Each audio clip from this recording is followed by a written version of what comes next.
Jeffrey Epstein was enormously wealthy. At the time of his death in 2019, he owned a collection of mansions across the world, two private islands. He was worth hundreds of millions of dollars. Exactly how this disgraced financier managed to become so wealthy is central to the ongoing scandal, and both Republican and Democratic lawmakers on Capitol Hill want answers. Here's CNN's Tom Foreman.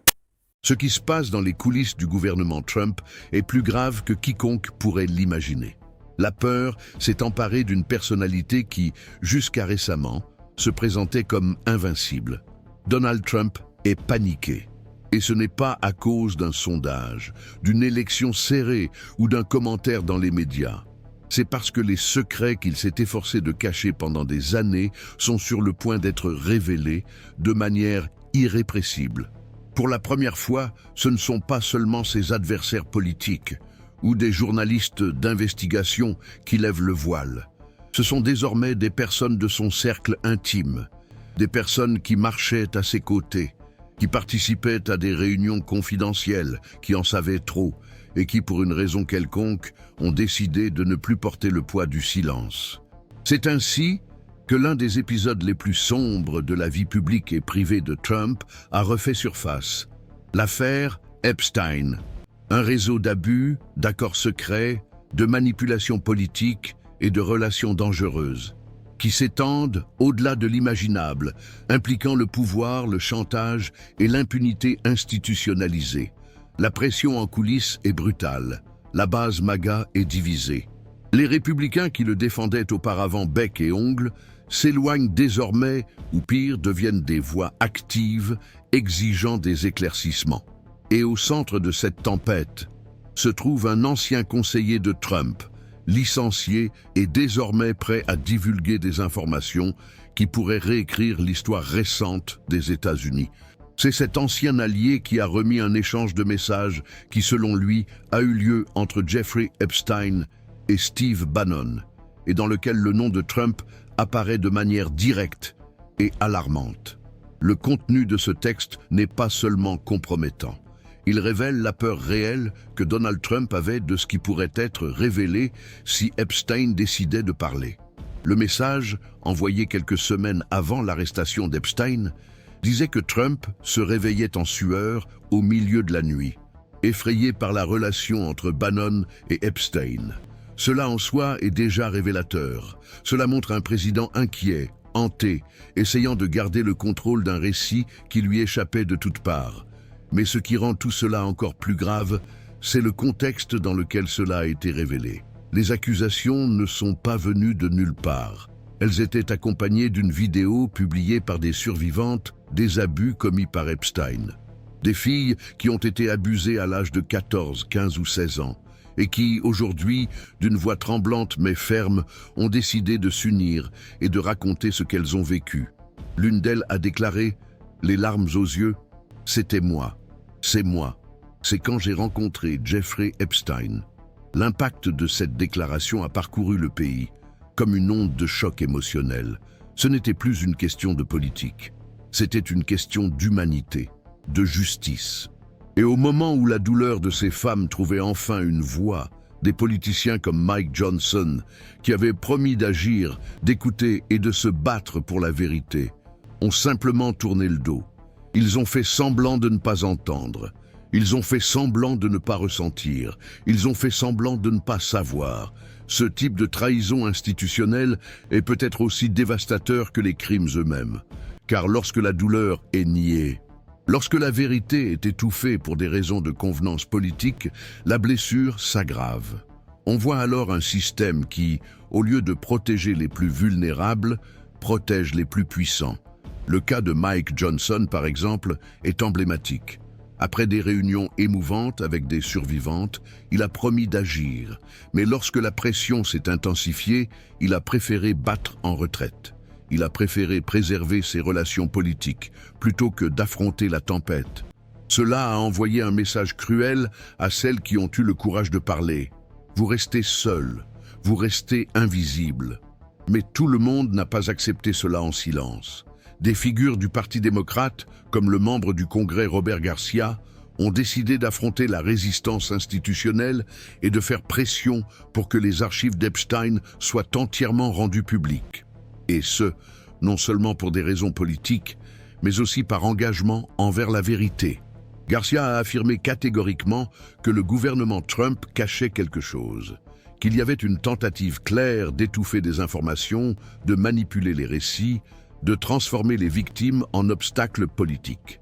La stratégie de Trump pour gérer cela est claire. Il fait semblant de soutenir la divulgation des dossiers, tout en manœuvrant pour empêcher que la vérité ne soit entièrement révélée. Dans une récente déclaration sur la plateforme Truth Social, il a affirmé qu'il n'avait rien à cacher, qu'il soutenait la transparence.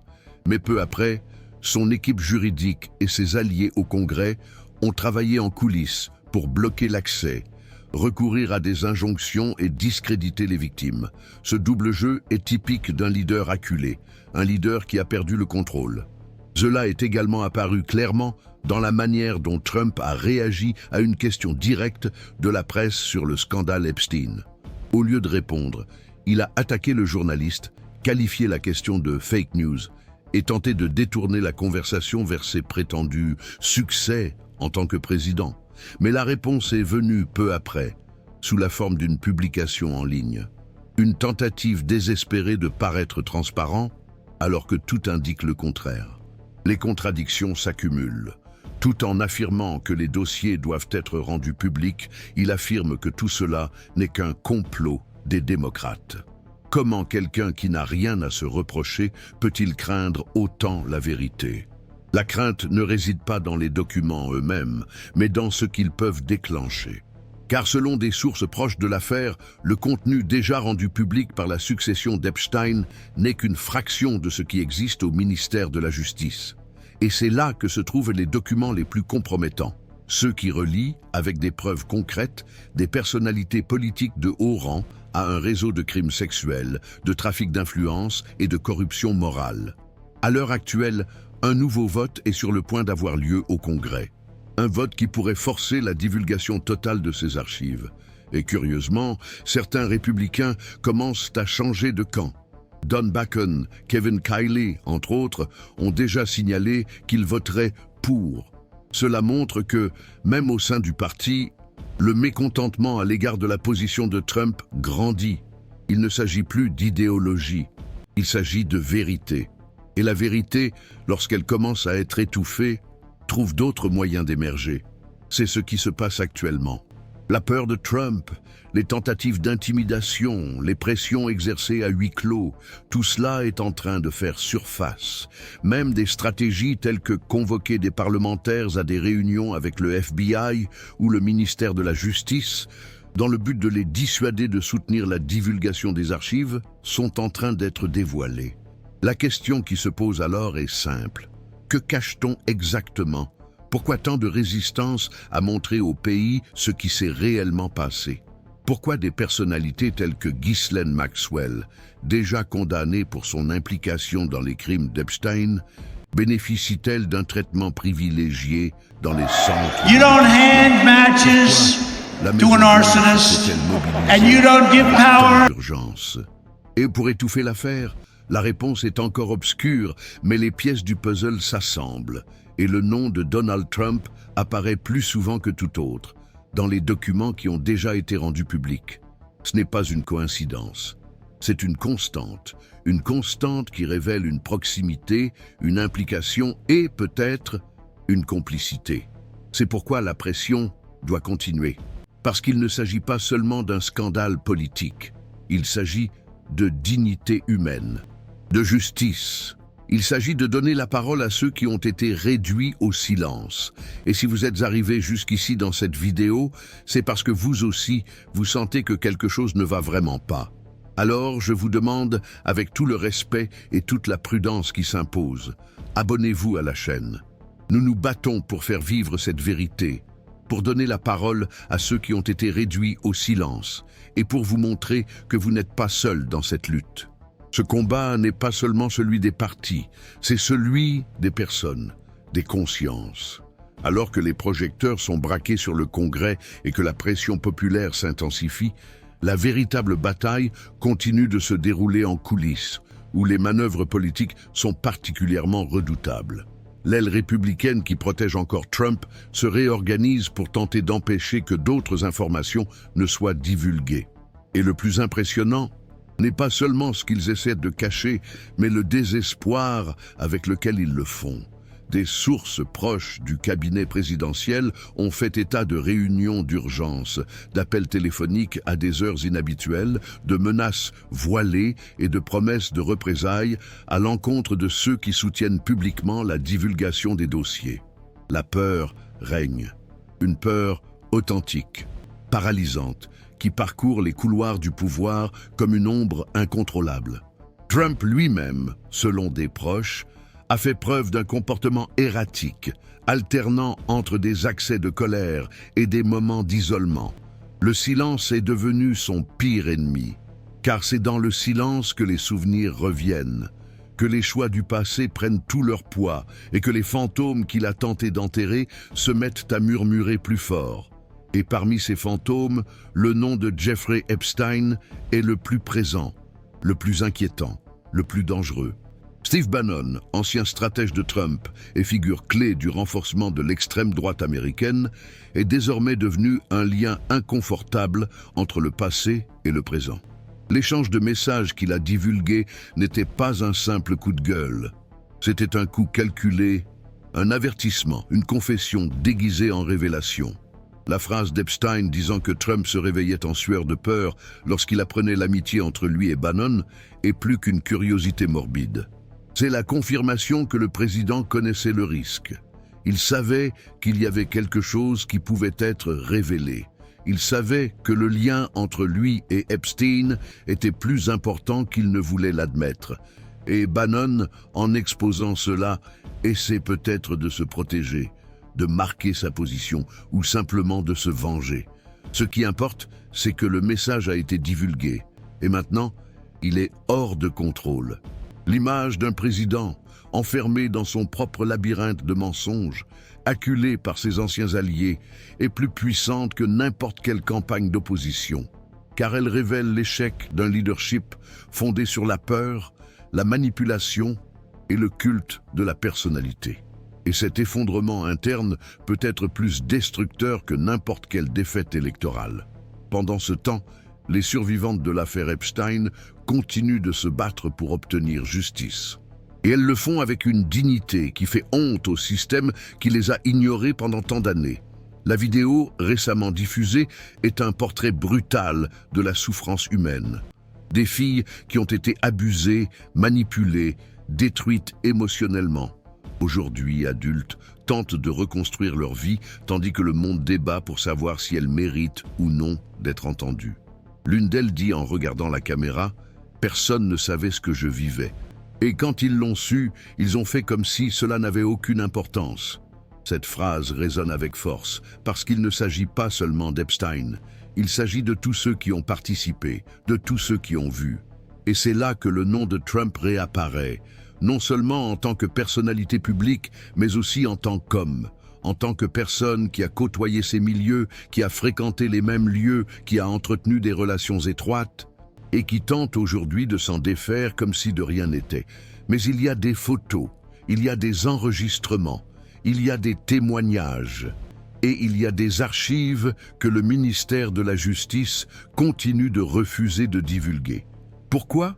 Cette question résonne de manière de plus en plus insupportable, et la réponse se trouve dans la mobilisation sans précédent des parlementaires, qui unissent enfin leurs forces pour exiger ce qui devrait être un droit fondamental, la transparence.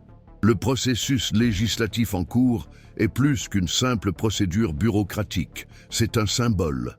La discharge pétition ou pétition de décharge permet à un projet de loi d'être soumis directement au vote, sans dépendre de la volonté du président de la Chambre. Et ce mécanisme est actuellement utilisé pour obliger le Congrès à voter la divulgation intégrale des archives d'Epstein, une mesure extrême, provoquée par le refus persistant de Mike Johnson d'agir. Et le plus impressionnant, c'est que cette manœuvre rassemble démocrates et républicains. Car, à ce stade, la ligne qui sépare les partis devient secondaire face à la nécessité de révéler la vérité. C'est à ce stade de l'histoire que la peur de Trump se transforme en désespoir. Car il sait que si ce projet est approuvé, le Sénat sera sous pression. Et si le Sénat vote en faveur, le texte se retrouvera sur le bureau du président. Et le président sera obligé de prendre une décision devant tout le pays, libérer les archives et en assumer les conséquences, ou confirmer les soupçons de complicité. Aucune de ces options n'est confortable. Toutes deux exigent du courage. Mais l'absence de ce courage est déjà visible. Il suffit de voir la façon dont le gouvernement a traité des personnalités telles que Ghislaine Maxwell, transférées dans une prison moins sécurisée avec des avantages refusés aux autres détenus. Pourquoi une personne avec un tel passé bénéficierait-elle d'un traitement différencié? La réponse la plus évidente est aussi la plus troublante, parce qu'elle en sait trop, parce que si elle parle, elle fera tomber des personnalités importantes. Et Trump est en tête de cette liste. C'est le genre de vérité qu'aucun communiqué officiel ne peut effacer. Parce qu'il ne s'agit pas seulement de connexions politiques. Il s'agit d'une chaîne de peur et de protection mutuelle entre des personnes qui ont profité d'un système malsain. Un système qui, pendant des années, a fonctionné sur la base de l'impunité. Aujourd'hui, tout cela est remis en question. Et des personnalités telles que Robert Garcia, Ro Khanna et d'autres parlementaires courageux font face à des menaces, du chantage et des tentatives d'intimidation pour maintenir ce débat vivant. Ce sont eux qui obligent le système à se regarder dans le miroir. Et ce miroir est en train de se fissurer. Les informations qui ont déjà été divulguées montrent clairement que Trump est mentionné dans les dossiers plus que tout autre nom.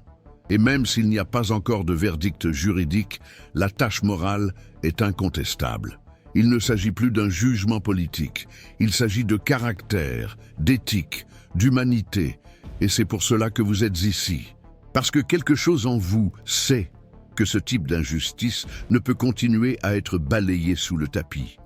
Parce que vous sentez qu'il y a quelque chose de profondément malsain à voir des enfants maltraités être ignorés, tandis que les puissants s'échangent des compliments lors de conférences de presse, parce que vous comprenez que la vérité, aussi douloureuse soit-elle, doit être révélée. Alors, si vous regardez cette vidéo en ce moment et que vous ressentez la même chose, et me commentez ci-dessous, dites-moi ce que vous ressentez en voyant cette situation. Écrivez ceci: je vois ce qui se passe, même quand ils font semblant que cela n'existe pas. Copiez cette phrase et collez-la dans les commentaires, parce que votre voix peut être l'étincelle qui réveillera quelqu'un d'autre. Et lorsque nous nous unissons, lorsque nous partageons ce que nous ressentons, lorsque nous refusons d'accepter le silence comme réponse, la vérité trouve son chemin. Et rien, pas même la peur des puissants, ne peut faire taire une foule prête à écouter et à parler. À l'heure actuelle, l'étau se resserre plus que jamais. Ce qui semblait n'être qu'une tempête médiatique de plus s'avère aujourd'hui être un effondrement institutionnel imminent. Donald Trump ne cherche pas seulement à échapper à une accusation. Il tente de contenir une avalanche de vérités qui ont été étouffées pendant des années. Et plus il essaie de contrôler le récit, et plus celui-ci s'échappe par les interstices. La fuite du message entre Epstein et Bannon n'est pas seulement un élément hors norme. C'est la pièce manquante qui permet de relier toutes les pièces du puzzle. Elle montre qu'il y avait de la peur. Elle montre qu'il y avait des secrets. Elle montre qu'il y avait des liens trop dangereux pour être révélés au grand jour. Et si Bannon, qui a été licencié et écarté, a décidé de rendre cela public, c'est parce qu'il y a quelque chose de beaucoup plus important en jeu. Peut-être une tentative de se protéger, peut-être un règlement de compte, peut-être simplement la conscience que le jeu est terminé. Mais ce qui importe maintenant, ce n'est plus la raison, c'est la conséquence. Et la conséquence directe, c'est l'effondrement de la confiance dans un système qui promettait de protéger les plus vulnérables et qui a fini par servir de bouclier à des prédateurs en costume cravate. La question qui résonne au Congrès, dans les rues, sur les réseaux sociaux, est simple et directe. Qui protège qui et jusqu'à quand? Car ce qui est en jeu ici, ce n'est pas seulement l'avenir politique de Donald Trump, c'est l'intégrité des institutions, C'est la capacité de toute une nation à se regarder en face et à dire qu'elle est prête à changer, qu'elle est prête à cesser de protéger des monstres simplement parce qu'ils occupent des postes de pouvoir, qu'elle est prête à écouter enfin les voix de ceux qui ont été réduits au silence. Les survivantes d'Epstein ne demandent pas vengeance. Elles demandent justice. Elles demandent à être entendues. Elles demandent que le pays cesse de faire semblant de ne pas savoir. Et lorsqu'une adolescente regarde la caméra et dit qu'elle a souffert seule, que personne ne l'a cru, que les hommes les plus puissants du pays étaient de l'autre côté, la seule réponse possible est l'action. Et cette action dépend désormais du courage politique. Du courage politique de la part d'hommes et de femmes qui, même sous la menace, choisissent de se ranger du bon côté de l'histoire. Car ce qui suivra la divulgation de ces dossiers sera dévastateur. Il y aura des noms, il y aura des dates, il y aura des preuves, et beaucoup de gens tenteront de discréditer tout cela. Diront que c'est un montage, que c'est une invention, que c'est de la persécution politique. Mais ce qui ne changera pas, c'est la douleur de celles qui ont survécu. Et c'est pour eux que cette vérité doit être connue. Les prochains jours seront cruciaux. Le vote au Congrès est prévu. La pression sur les sénateurs augmente d'heure en heure. Et la Maison-Blanche, acculée, commence déjà à envoyer des signaux confus, essayant de négocier, de reporter, de semer la confusion. Mais il n'y a plus de temps pour les manœuvres. Le monde regarde. Le pays est en alerte. La base de soutien de Trump est fragmentée. Beaucoup de ceux qui le défendaient auparavant ne l'accompagnent plus lors d'événements publics. Les grands donateurs commencent à se retirer. Les personnalités médiatiques qui le glorifiaient évitent désormais de le mentionner. C'est un isolement calculé, mais cruel. Car lorsque le système commence à se mettre en mouvement pour se sauver lui-même, il abandonne même ses propres créateurs. Et c'est ce que Trump vit actuellement, car il sait qu'au fond, tous ceux qui le protègent encore ont également peur d'être touchés par la même tempête. La vérité est contagieuse, et lorsqu'elle commence à fuir d'un côté, elle affaiblit complètement les digues. Et c'est ce à quoi nous assistons actuellement. Et si vous êtes arrivé jusqu'ici, si vous avez suivi cette histoire depuis le début, c'est parce que vous sentez que vous ne pouvez plus l'ignorer. Et peut-être êtes-vous fatigué. Peut-être vous sentez-vous impuissant. Peut-être pensez-vous que rien de tout cela ne changera directement votre vie. Mais cela change, parce que le monde qui protège les prédateurs est le même qui normalise l'injustice au quotidien. C'est le même qui ferme les yeux sur les abus au travail, sur les souffrances que personne ne voit. Lutter pour la justice dans un cas comme celui-ci, c'est lutter pour une nouvelle norme de vérité. C'est dire « ça suffit », que ça suffit, que plus jamais.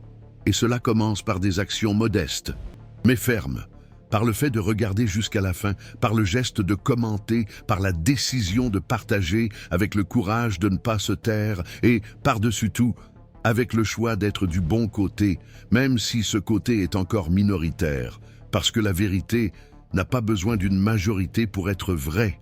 Elle a seulement besoin de personnes prêtes à la soutenir. Et si vous ressentez cela, si cela touche quelque chose d'important en vous, alors vous savez déjà quoi faire. Abonnez-vous à la chaîne dès maintenant, pas pour gonfler les chiffres, mais pour que nous puissions continuer avec force, avec structure, avec courage, parce que la vérité demande du travail. Elle coûte cher, elle provoque des réactions, et elle n'est soutenue que par ceux qui croient qu'elle vaut plus que le confort du silence. Et si vous le pouvez, laissez un j'aime sur cette vidéo. Cela aide ce contenu à toucher plus de personnes. Des gens comme vous, qui sont peut-être dans l'obscurité, pensant être les seuls à voir tout cela. Mais ce n'est pas le cas. Vous n'êtes pas seuls. Ici, chaque voix compte, chaque commentaire compte, et chaque action a le pouvoir de changer le cœur de quelqu'un.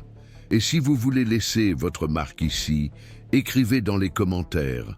Je n'accepte pas le silence comme réponse. Quand vous écrivez, vous inspirez. Quand vous commentez, vous encouragez quelqu'un d'autre. Et quand nous nous unissons, personne ne peut nous faire taire. C'est le début de quelque chose de plus grand, et vous en faites partie. Merci d'être là, merci de résister. et à la prochaine vidéo.